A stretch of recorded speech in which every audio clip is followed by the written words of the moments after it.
নবীজি বলছে যদি কেউ ক্ষমা চাওয়ার পরে কোনো কেউ যদি ক্ষমা না করে, সেজন্য আমি নবীর সুপারিশ আশা না করে। খুব মারাত্মক কথা কিন্তু। সেজন্য নবীজি বলছেন, হে আমার উম্মত, যা জামিলা হয়েছে, যার সাথে হয়েছে, তুমি ক্ষমা করে দাও, তুমি ক্ষমা করে দাও।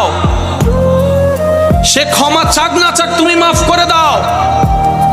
তুমি যদি মাফ করলে তোমার ইজ্জতের কমতি হয়, আমি মুস্তাফা থেকে হাসরের ময়দানে তোমার ইজ্জত বুঝে নিও।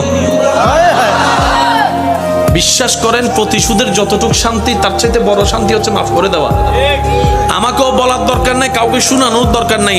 আপনার জীবনের সবচেয়ে বড় শত্রু, যে ইনডোর হোক, আউটডোর হোক, ঘরের হোক, বাহির হোক, যার সাথে আপনার বনেও না, যার সাথে চেহারা দেখতে ইচ্ছা করে না, এরকম কেউ থাকলে শুধু মনে মনে আমার দিকে তাকাই হলো কথাটা রাখার জন্য, শুধু মনে মনে বলেন, যা তোরা মাফ করে দিলাম। দেখবেন আপনার মনে এটা কেমন যেন একটা শান্তি লাগা শুরু করবে। বিশ্বাস করেন ভাই, রাগ, হিংসা, অহংকার এগুলো শয়তানের জিনিস। এগুলো নিয়ে কেউ শান্তিতে থাকতে পারে নাই। হারালেই জিতা যায় না, হারালেই। অনেকে আছে কই মামলা করছে, আমি কি হারবো নাকি? দরকার হলে 10 কানি যা জমি আছে এগুলো সব বিক্রি করে দিব, তারপরও জিতে লাগবে। আপনি 10 কানি জায়গা শেষ করে আপনি জিতে গেলেন, এবার আপনার আছে কি?